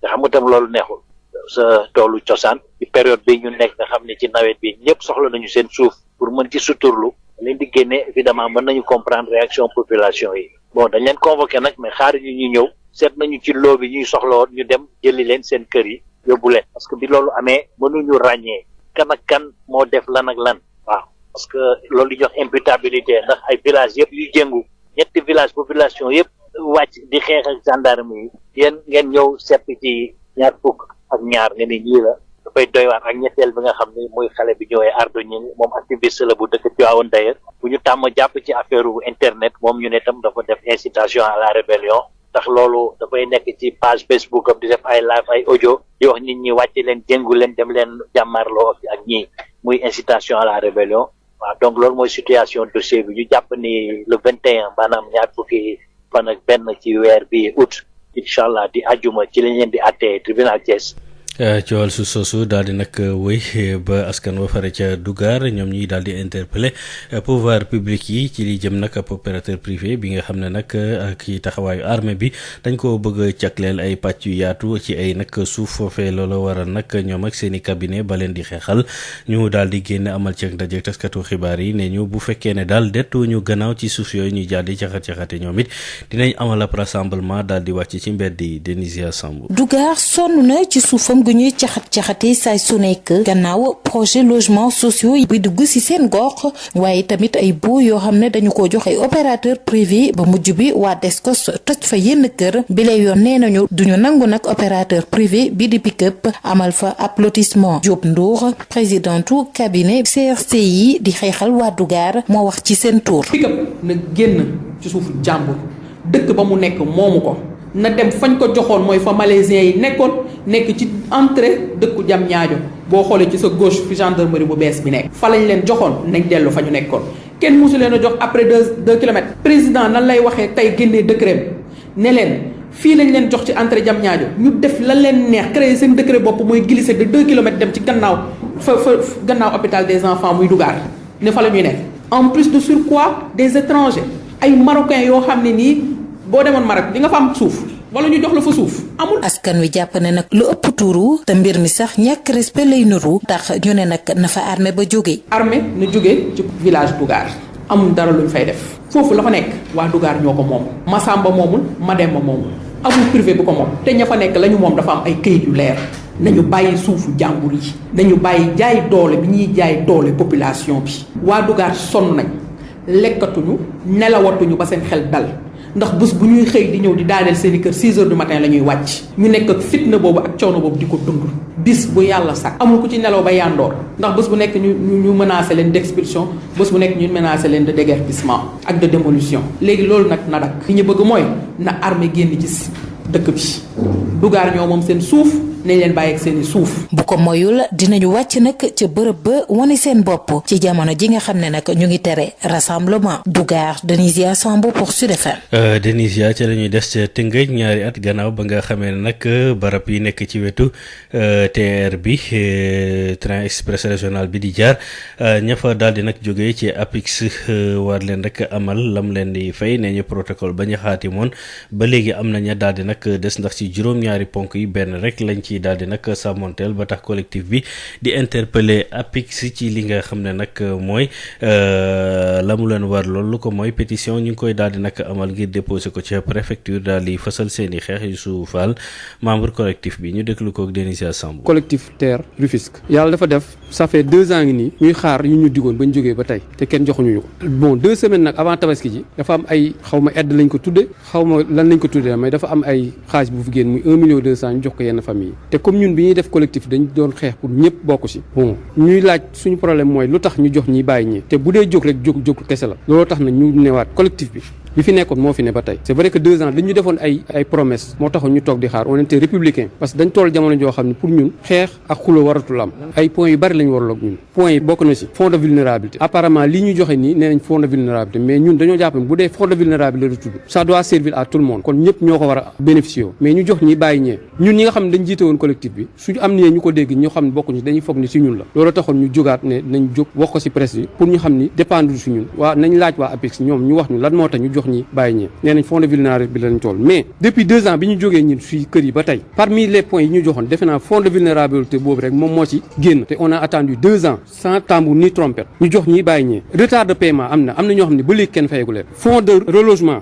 ba léegi kenn joxoñu ñu ko barème foncier dañ ne woon dañ koy régler parce que dañoo rewoon Dakar dafa am barème Pikine am barème Rufisque am barème mais premier ministre temps bi mu nekk premier ministre kon xam ngeen loolu yàgg na bi mu nekk premier ministre dafa amoon conseil ministériel bu mu organisé woon rien que pour TER bi ñu ne Rufisque dañuy changer barème bi boobu ba léegi kenn waxu si discrimination sur les indemnisations dafa amoon parce que dañoo jox ñi bàyyi ñi am na kër yoo xam ne bu ñu la waxee li ñu leen fay am na ay terrain yu ñu promettroon Lac Rose te bu ñu koy promettre kenn saxul leen lem ñoom ñooñu ko permettre avant ñuy signer lañ ñu ne loolu lépp dina am si point yi ñu wax nii y a presque 7 points benn rek lañ si satisfaire muy vulnérabilité bi te vulnérabilité bi mu ñëwee y a certains qui ont eu d'autres n'ont pas eu PIX muy suñu interlocuteur nit nekkoon na si këram musul xam location instant bi mi ngi loué te musu ko xam te ñu ngi koy sonal nit nekk na si këram instant bi nii dañ ko koo abal luy suñu problème nag mooy si diggante bi dañoo defoon plainte envers les bailleurs muy AFD ak BAD mais ñoom ils nous ont répondu que ne lii ñuy réclamer ñëpp normalement avant que ñu yoon jóg la ñu waroon am lii lépp mais yàlla def na jóg nañ ba pare mais li ñuy réclamer ñoo ko moom peut-être nag noppi bi ñu noppi moo tax kenn faalatuñu looloo tax ñu ne bi yëf yi jëwee ñu jox ñu ne nañ jógaat wax ak état bi su dee si moom la mu jàpp ni nit ñi fi jógoon ñu ngi fi ba tey. Sud FM. 15 août bi ak rassemblement yi ciy faral nag di am préfet bu département bu Saint-Louis génne ab nag dogal ngir daal di aaye lépp loo xam ne dajaloo la ak sangu ci wetu nag plage yi di géej yi rawatina barab yooyu ñuy wax hydrobase ak sal diirub ñetti fan démb tey ak ëllëg ci la ñu daal di nag bokk ndax dañoo bëgg rek gën a mën a xeex feebaru Covid 19 beeg wàllante gañ ca daal di nag nemmeeku fan yile préfet bi di fàtte na nag képp koo xam ne nag sàmmonte woo jëfandikoo ak li ni mel dinañ la teg ay daan yi nga xam ne nag yoon moo ko daal di santaane desandi ak xeex Covid 19 boobule moom mi gën di law jamono ji nag faaw ñëpp daal di nag takku la ñu gis sax mooy saafara bi mooy rek la ñuy duppee approche communautaire ñëpp rek daal di ci dugal seen loxo rawatina ci gox-goxaat yi ba ci biir kër yi ku ci ne daal di fay am rek ko koy daal di taxawu askan wi wala ka cay daal di taxawu njaboot gi ak ci matuwaay yi ñuy daal di nag jël loolu waral nag arrondissement bu Grand Dakar daal di am doxalin bu bees te mooy rek wër bépp commune boo xam ne bokk na ci arrondissement yi bokk na ci wàllu liberté 1 2 3 4 5 6 ba ci 6 extension waaye itam foofee ca HLM ak Maris bu ko defee sampal leen ay comité engagement yoo xam ne daal dañuy taxaw ngir daal di xeex mbas mi préfet Mbacké Fall di dellu siwaat nag ci mbir mi wax na sax ne tey ji liberté 3 la ñuy daal di sampal seeni comité ñu déglu ko. xeexu mbas mi ñu ngi ci parce que li mbir mi fi muy garaaw na parce que ñi muy dal ak li muy alawti ko dafa bëri saa bu ñu xëyee dañuy gis day yokk ñu gis ne ci départ bi ci njëlbeen mois de mars avril vraiment ministère de la santé amoon na approche médicale bu dëgër di ko gérer di ci liggéey ak ñun mais dem nañ ba ci weer bu mujj yi ñu ni nañ def ci weer bi ay comité d'engagement communautaire pour que nit ñi seen bopp dugal seen loxo ci xeex bi jàppal ko seen bopp loolu nag ay raisons yu bëri moo ko waral d'abord pour ñu yéen nit ñi ci feebar bi bañ gën ko xam wa ànd koog médecins yi wande itam ñu fexe ba nit ñi seen bopp li ñu leen digal ñu def loolu nag ñu ne comité d'engagement communautaire buñ samp ci quartier délégué de quartier ba da cee bokk président conseil de quartier bi bàjjenu gox bi da ci bokk ci théologie la ci bokk ak technicien santé bi ak waa comité de santé bi ñu jël xeex bi ñoom seen bopp ñu xamal leen ak ci jaar ko ci médecin bi bu dara xewee nan la ñuy def mais aussi nan la ñuy def ba fàggante ko ci feebar ci kaw loolu ñu bëgg kër gu nekk ñu am fa benn nit boo xam ni sentinelle lay doon ci kër gi moo xam yaay xale yi la wala papay xale yi wala jeune bu fa dëkk boo xam ne moom lañ koy jox outils yi mu war a am yépp jumtukaay yi xam ne masque yi joxe moom dina ci jot mais aussi dina fexe ba seen waa kër respecté geste barrière yooyu maanaam di takk masque génn boo ci kër gi mbaa nga dugg boo dugg sa raxasu buñ jógee ci kër gi ñu def distanciation loolu daal lañu gis ni buñ ko defee am nañ yaakaar ni dañ ko respecté ci kër yëpp te bu kër yëpp respecté buñ dajee ci penc mi dina ñoŋ def nañ liberté 2 def nañ liberté 1 buñ paree dinañ jàll liberté 4 à partir de mardi jàll liberté 5 jóge fa dem liberté 6 def 6 extension buñ paree aussi continuer parce que yeneen comité am fu mel ni Biscuiterie yi ñu ngi fay dérouler action avec président comité de santé bi aan aussi dinañ fa dem danañ dem HLM noonu lañ koy tege ba quartier yëpp daj 99 quartier arrondissement Grand Dakar nga xam ne 6 communes yëpp nañ fa am ay ñu fay yëngatu ñoo xam ne ñoom seen mbir yëpp ci feebar bi lay doon pour xeex feebar. église bi di mandargal 15 août boobu ya aju nag ci wàllu Assomption bi jëme ci Vierge Marie orthodoxe itam ñi koy daal di nag amal mu nekk yëkkatiku goo xam ne nag Vierge Marie def na ko nag ci kaw asamaan fête boobu nag yem ak feebarub mbas mi daanaka ci beneen anam la ko église bi di defee Marie Rosalie Ndiaye. ñu koy xumbal at mu nekk fukki fan ak juróom ci weeru août ñu koy wax 15 août feetu Assomption ñu ngi ko tàmbalee xumbal dalee ko 6e siècle waaye ba ñu tolloo ci 9e siècle dañ ko tàmbalee màggal ci jàngu bi bu ñu sukkandikoo ci leeral yi bawoo ci abbé Alphonse Biram Ndour di curé bu paroisse Saint-Paul bu Grand Yoff. Mariama mu sell borom bi suñu yàlla def ko tànn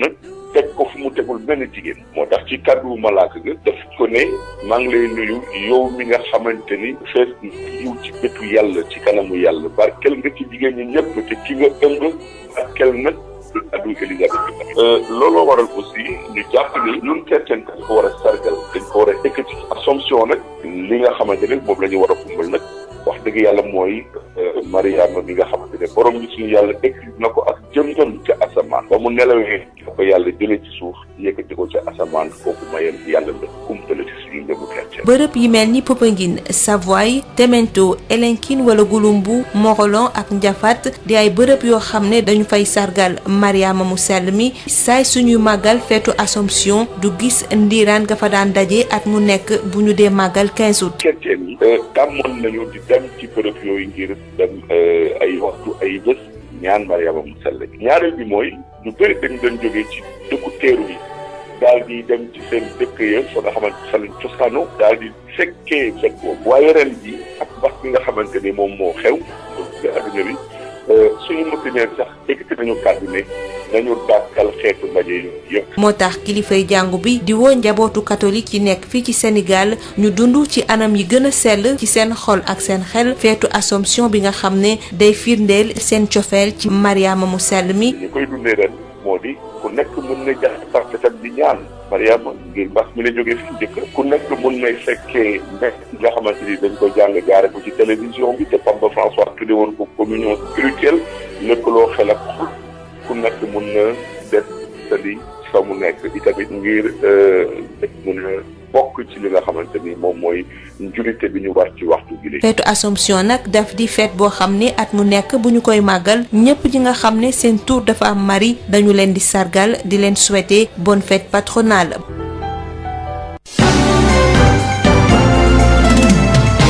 gëstu bés bi ci Sud FM suba gu jot. su bés bi kon ñu daal di koy nag aju ci daal di koy aj ci wàllu grève bu SYTJUST ak ay jeexitalam lu bari ci wàllu koom-koom daanaka dinañ ko ci daal di nag ñàkk ci droit enregistrement yi li aju nag yi bailleurs yi nga xam ne ñoom ak locataires yi daanaka kenn mënul génne ñi fayul ndax nag décision justice moo dul am na itam ay tension yu am diggante client yi ak avocat yi ci audience yu bari yu ñuy daal di toxal ak toxalaat ñi nga xam ne nag ñooy avocat yi seen honoraire itam amatuñu ko muy ay jafe-jafe yu bari grève SYTJUST daal di koy daal di nag indil ba ci askan wi itam ak nañu koy daal di nag yéegee ci la ñu daal di amal ab gëstu jëme ci jeexital yi am ci grève bu SYTJUST El Hadji Moussa Thiam. daanaka xumbeetul nuñ ko daan bëri gisee foofee nag ci buntu tribunal bu grande instance bu Pikine Guédiawaye bi nga xam ni da daan fees dell kii nit. ñenn rek la ñuy nemmeeku ñu taxaw ci benn fenêtre nag di xaar tudd leen ngir rek ñu mën a jotee document bi nga xam ne moom lañ seet si woon. beneen groupe nag ñu ngi leen gis ñu toog ci ay banc public ci benn mbaar boo xam ni daanaka dañ ko def rek ngir indi confort jëmale ko ci usagers yi ñaari nit ñoo ngi génn nag ci biir tribunal bi yor seen i document ci seen i loxo ñu ngi xamal ni rek doon wut si ci biir tribunal amee nañ ko. waaw man moom bureau bi ma demoon dalal nañ ma 19 bi ma demoon 19 dalal nañ ma ko. man jugement laa ñëwoon dal na. jàll na alhamdulilah. fii nag boo ko seetloo day mel ni lépp ngi dox ci biir tribunal bi dépôt yi ñu ngi koy amal nag léeg-léeg ñu amal tamit yeneen audience loolee rek ngir benn service minimum waaye ci njeexital ga nag daanaka daal dara du ci mujj ndaxte nag kayit yi nga xam ne nag moom la ñu war a jébbal ngir exécuter li nga xam ne moo di décision yi daal France daal xidem foofee nag ñiy grève bi ñoo ko war a jébbale te jamono ji dañoo nekk ci grève mu doon gàllankoor bu rëy nag jëmale ko ci profession libérale yi ni mel ni avocat yi notaire yi ba ci sax huissier de justice yi nga xam ni jànkonte ñooñook jafe-jafe maître Maram Dia Silla avocat la cour foofee ci tribunal bi moo ngi koy xamle. situation grève moom mi ngi nii yow sa bopp gisal ngeen ko sa bopp di nga xam ne que ne tribunal daan na ëpp nii sax ci nit surtout que décision yi nga xam ne moom ngay ñëw daan jël si pour mën a jox ko say huissier pour ñu mën a exécuter nga mën ci jël li nga xamante ne que mooy say honoraire li nga xamante ne que mooy client bi yooyu yëpp fi mu ne ni mënul am parce que tribunal liggéeyul dëgg la am na service minimum boo xam ne ñi ngi koy def na mais ak grève bi aussi dafay am loo xamante ne que dafay taxaw. situation bi ni ki mel tax na bu diggante clients yi ak seen avocat nag neexul lool léeg-léeg sax yenn audience yi nga xam ni dañ koy renvoyer ndax grève bi nag tax na bu léeg-léeg yenn clients yi dañuy mer ba futt loolu ci seen i kanamu avocat. am na si ñoo xam ne sax tam ñu ne moo avocat bi day wax nii rek wala dara parfois da ngay wax sa client bi su la neexee yow nga ñëw xool parce que amul jugement yu ñu mën a jël amul ordonnance grève bi te tamit toog nañu 4 mois yoo xamante ni que pratiquement tribunal kii wu ñu woon donc situation la boo xam ne daal mi ngi y a certains am na clients yoo xam ne nag ñu ngi comprendre loolu xam nañ ko parce que ils sont au courant de la grève ils font preuve de compréhension. naam bu nekkee indi nay gàllankoor ci askan wi sax bu ci avocat yi grève bu SYTJUST bi nag daanaka daal impacté na profession libérale yi rawatina nag ñi nga xam ni ñoo di huissier yi nga xam ni jamono ji nag mënuñu exécuter benn décision expulsée maanaam génnee ay locataires yi nga xam ni fayuñu wala sax yoral seen i bailleur xaalis ndax nag ñàkk ordonnance bi koy waral jamono ji nag ñi nga xam ni sax da ay bailleur lañu yor seen i kër di ko loué daal am nañ jafe-jafe lool ak situation bi ni ki mel maître Ovens Ndiaye huissier de justice moo koy xamle. jafe-jafe fépp la boo amee cette décision te mënoo ci jot donc doo mën a génne kenn voilà huissier bi pour mu mën a génn foog mu am décision de justice bu génn la noonu nan la ñuy génne ni aussi ça pose problème au niveau des bailleurs am na ñoo xam ne ñu ngi leen amal ay arriérés yu dul jeex déjà kooku sax depuis Covid bi am ñoo xam ne sax avant Covid bi waaw donc ñooñu ñëpp ñu ngi xëyuñu kenn mënu leen génn ndax mu ngi noonu daal. grève bi tamit laal na lu baax ci lu jëm ci wàllu koom-koom bi ndaxte nag daanaka koom bu bëri boo xam ne nag waroon na tukkee ci li nga xam ni moo di droit enregistrement yeeg ak yeneen yi nga xam ni moo jëm ci ay déclaration société sax ak yeneen droit de délivrance yoo xam ne nag daanaka mooy dundal fonds commun yi nga xam ne nag moom lay greffe yi di séddoo te jamono ji nag jàpp nañ ni dara duggut loolee ki ko xamle di maître Abdoulaye Mbuub bi nga xam ne nag greffier la foofee ci tribunal bi. facette la boo xam ne dañ koy xaw a umpale mais justice bokk na aussi ci secteur yi nga xam ne bokk na ci ëpp lu ñu dugal ci xaalis ci ko caisse d'État du Sénégal. La procédure n'est pas gratuite dafa am pàcc boo xam ne mooy les droits de délivrance donc yi nga xam ne une partie moom mooy alimenter les fonds communs du trésor bien que am na benn partie boo xam ne c'est le fonds mooy alimenter les fonds d'équipement des autorités beneen partie bi nag moom mooy les droits d'enregistrement des timbres loolu day dugg ci gafa état directement naturellement bu fekkee ne tribunaux yi fonctionné wul day am njeexital ci koom boobu doon dugg ci gafa état ci registre du commerce et du crédit immobilier donc foofu la ñuy def yenn déclaration yi modification également ak éventuellement radiation ñoom ñooy délivrer également les certificats de non faillite yi nga xam ne des fois ay pièces la yoo xam ne li waral situation ni ki mel nag moo di coow bu am diggante nag ñii di attekat yi ak nguur gi gannaaw nag ba nga xam ne nag attekat yi dañoo sàkkoon daal ñu amal benn décret boo xam ni njiiti réew mi signé woon na ko pour rek suqali wala ñoŋal li nga xam ni moo di droit liggéeykat ci wàllu yoon yi rawatina nag grève bi nga xam ni daanaka mu ngi nekk ci ndorteel bu ci sax jeexital procédure yëpp yi nga xam ne ñoo ngi koy amal ci biir tribunal bi maître Abdoulaye Mboup greffier moo koy xamle. revendication yi nga xam ne yëpp moom la waa justice yi def vraiment gis ñu ni revendication yu légitime la mooy corps boo xam ne ça fait plus de 15 ans concours am maanaam képp koo xam ne greffe amoo benn possibilité pour passer à une unité de 15 ans mooy corps boo xam ne mosoo dégg ñu ne la cité diw greffe ko moom mën nga fi nekk 15 ans de service 1 franc de plus du yokk ci sa salaire parce que y a une injustice boo xam ne moom la greffe di dund ci biir justice. greffier nag liggéeyam bokk na ci li nga xam ni moo amal benn procédure moomee sax daanaka daal dina amal ay acte administratif gannaaw nag bi nga xam ni juge bi daal nay liir yoon jëmale ko nag ci woy atte yi mu doon koo xam ni am na njëriñ lool ci li jëm ci wàllu nag atte yi nga xam ni ñoo koy faral di am loolee nag ki ko biral di maître Abdoulaye Mboup bi nga xam ni ki mel lay liggéey. greffier moom mooy métier boo xam ne mën naa ni moom moo nekk porte d'entrée ak porte de sortie bu tribunal actuellement képp koo xam ne da nga am loo xam ne da nga ko bëgg a dox ci justice maanaam ci greffe ngay njëkk a jaar orienté obligatoirement il faut qu'il y ait la présence du greffier voilà foog mu am greffier boo xam ne teew na ci audience bu mënti doon sinon la composition est irrégulière donc ci biir audience bi aussi les dossiers renvoyés moom lañ koy jox donc moom mooy retracé ci biir bu nekkee ci audience bi aussi film audience bi maanaam lépp lu fa am. crise bi am ci milieu attekaay yi nag commencé na nekk gàllankoor rawatina nag profession libérale yi nga xam ni jamono ji nag ay charge yu bëri daanaka daal luy tukkee ci la ñuy liggéey ci lay jóge daal commencé na di doon coono ci ñoom maître Maram Bassila mu ngi am yaakaar ni sax situation bi ni ki mel war nañ siy jógee rek ngir daal ñu gën a suqaliku. te ñun ci suñuy liggéey. dossier yi ñuy am si la ñuy am suñuy honoraire si la ñuy mën a jëlee dossier gagné ko ñu fay ñu si wala dara ci ngay mën a def li ngay def mën a supporter say frais toppatoo sa cabinet fay sa personnel dañu yore ay personnel ñoo xam ne ay pères de famille lañu ñoo xam ne ay mères de famille lañu yore seeni charge te ñooñu ci ñun la ñu yaakaar ñi ngi sant yàlla nag trouver daal solution ñu jéem a xool toog autorité yi toog ak waa justice ñu jéem a xool daal. rax ci dolli jamono ji nag mbas mi gën a taral li nga xam ni moo di jafe-jafe li jëm ci wàllu secteur yëpp boo tax ni nag rawatina sax li nga xam ni moo di liggéey huissier bi nga xam ni jamono ji daal doxut bu baax ci kàddu yu tukkee ci maître Momar Ndiaye. waaw mais gërëm bi kay ñëpp la sonal aussi bien les acteurs mooy les avocats les huissiers les justiciables ñooñu ñëpp daf leen a sonal parce que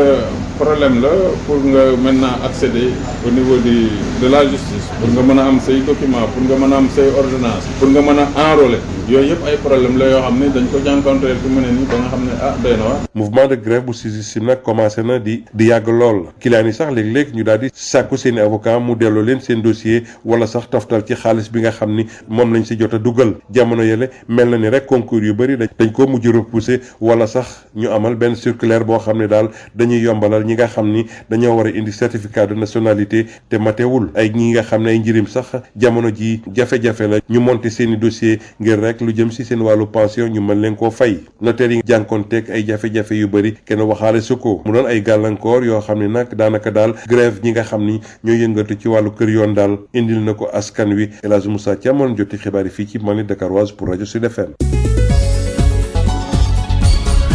Adama Ndione.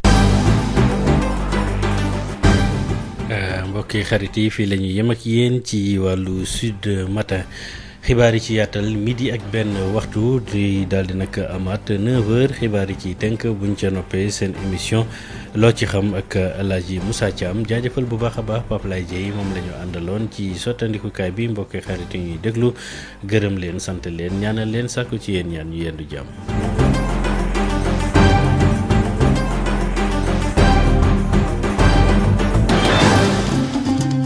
ci réew mi li koy demee kanam